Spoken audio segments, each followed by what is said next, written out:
तो welcome guys, नमस्कार है दोस्तों आप सभी का। चलिए यार, आज हम लोग बात करने वाले हैं किस टॉपिक के बारे में? आईआरसी हिस्ट्री सिलेबस के बारे में। ठीक है, आईआरसी हिस्ट्री रांची यूनिवर्सिटी का सिलेबस क्या है, इसमें क्या पूछा जाएगा, कहाँ से पूछा जाएगा, क्वेश्चन किस टाइप से आएगा, फुल मार्क्स कितने होंगे, यार इतने सारे सवाल। ठीक है, लेकिन जवाब मिलेगा। तो चलिए देखते हैं। देखिए, आईआरसी हिस्ट्री, सबसे पहले आईआरसी का फुल फॉर्म जानते हैं। आईआरसी का मतलब होता है इंट्रोडक्टरी रेगुलर कोर्स। ठीक है, इंट्रोडक्टरी रेगुलर कोर्स। यह पेपर आपका 100 मार्क्स का होता है। इस पर क्वालिफाई करने के लिए आपको 40 मार्क्स लाना होता है। यह पेपर को न्यू एजुकेशन पॉलिसीज जो आया है, इससे पहले दोस्तों हम लोग इसको सब्सिडरी के नाम से जानते थे, सब्सिडरी या फिर जेंडर इलेक्टिव के नाम से, उसी को आईआरसी नाम कर दिया गया है। अब देखिए, यह पेपर में क्वेश्चन किस टाइप से आएंगे। तो मैंने बताया कि 100 मार्क्स का क्वेश्चन आएगा। यह पेपर आपका ग्रुप ए और ग्रुप बी दो खंडों में बांटा होगा।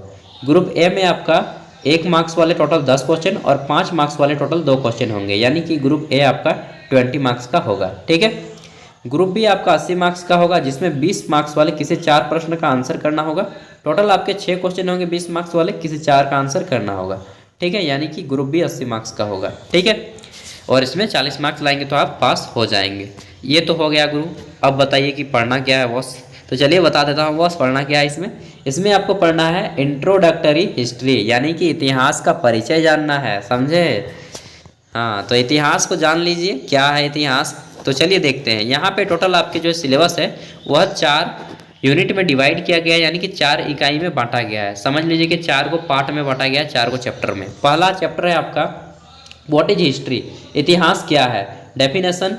ठीक है, इतिहास क्या है, इतिहास के क्षेत्र यानी कि स्कोप।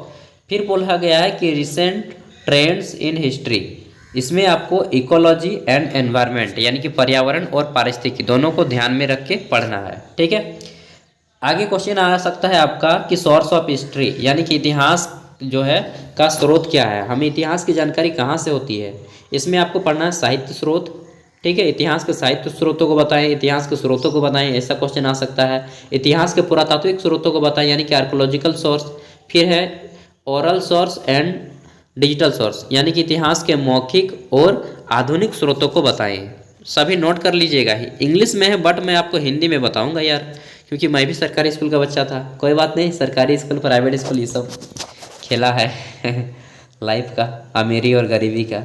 बाकी आदमी पढ़ाई सब सेम होता है। ठीक है, यूनिट 3 है आपका हिस्ट्री एंड एलाइड सब्जेक्ट्स। इसमें आपको इतिहास का अन्य विषय के साथ संबंध कैसा है वो बताना है। जैसे कि इतिहास का ज्योग्राफी यानी कि भूगोल के साथ संबंध कैसा है, इतिहास का भूगोल के साथ संबंधों को बताएं, इतिहास का अर्थशास्त्र के साथ संबंधों को बताएं, इतिहास का राजनीतिक विज्ञान के साथ संबंधों को बताएं, इतिहास का एंथ्रोपोलॉजी जिसको मानव विकी या फिर मानव शास्त्र बोलते हैं उसका साथ संबंध कैसा है ये बताना है। यानी कि इतिहास का विभिन्न विषयों के साथ संबंध कैसा है वो बताना है। ठीक है, यूनिट 4 देखिए। यूनिट 4 में पूछा गया है आपका, क्या पूछा गया है कि पीरियोडिजेशन ऑफ इंडियन हिस्ट्री। इसमें आपको पढ़ना है पीरियोडिजेशन यानी कि इतिहास के जो भारतीय इतिहास है उसको कितने भाग हैं। तो पहला है प्राचीन इतिहास, दूसरा है मध्यकालीन इतिहास एंशियंट पीरियड। ठीक है, फिर है मेडिवल पीरियड, फिर है आपका मॉडर्न पीरियड, फिर है आपका कॉन्टेम्पररी हिस्ट्री यानी कि समकालीन इतिहास जो अभी चल रहा है, वर्तमान इतिहास इसको हम लोग बोल सकते हैं। ठीक है, या फिर आधुनिक इतिहास। तो दोस्तों ये है आपके पूरा का पूरा इतिहास का टॉपिक। जो क्वेश्चन आएगा यहीं से क्वेश्चन आएगा, इससे बाहर एक भी क्वेश्चन नहीं जाएगा। अगर मुझे समय मिला तो मैं इंपॉर्टेंट क्वेश्चन जल्द लेके आऊँगा। ठीक है, वैसे एक चीज़ बता दूँ यार, कभी भी आप ठीक है किसी पे डिपेंड मत रहिएगा, चाहे मैं हूँ चाहे कोई भी आदमी हो।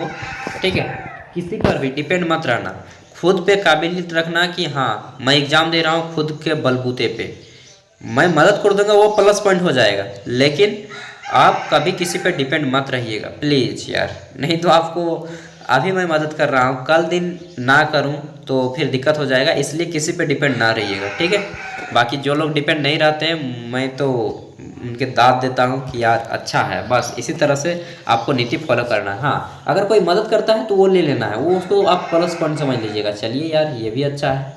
वो मिर्ज़ापुर देखे नहीं देखे हैं तो देख लीजिएगा। चलो ये भी अच्छा है। बेस्ट ऑफ लक, अच्छे से एग्जाम दीजिए। इसका पीडीएफ का लिंक वीडियो का डिस्क्रिप्शन में मिल जाएगा। ठीक है, मैं दे दूंगा। उसके बाद अगर आपके पढ़ने का टॉपिक नहीं है, गेस्ट पेपर नहीं है, तो आप इंटरनेट से पढ़ लीजिएगा, गूगल से, ठीक है। बाकी गूगल सबसे बड़ा गुरु है, हम और आप उसके सामने कुछ भी नहीं है। Thank you, bye, all the best.